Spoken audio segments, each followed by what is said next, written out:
Welcome to Kenton's videos. Enjoy the video. In this video, I will explain how to unlock your Infiniti G35 steering wheel. First, ensure your key is fully inserted into the ignition. Then, apply gentle pressure to turn the steering wheel slightly left and right. While doing this, turn the key to the ACK or ON position.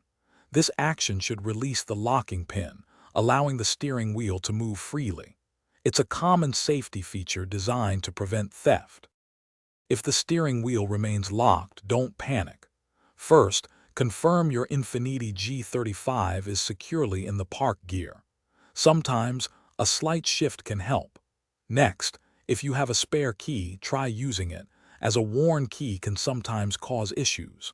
Also, quickly check for any items or debris that might be jamming the steering column mechanism.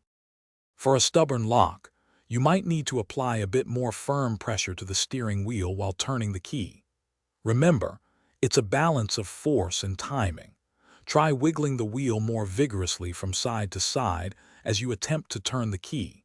If after several attempts it still won't budge, it's best to contact a qualified mechanic to avoid damaging the ignition system. To prevent your steering wheel from locking in the future, try to avoid turning it after you've removed the key from the ignition. Always ensure the key is fully inserted before attempting to turn it. This simple habit can save you hassle. And speaking of staying refreshed, check out the Owala water bottle and other great deals linked in the description below. Thanks for watching and drive safely. Thanks for watching. Consider subscribing if we helped you.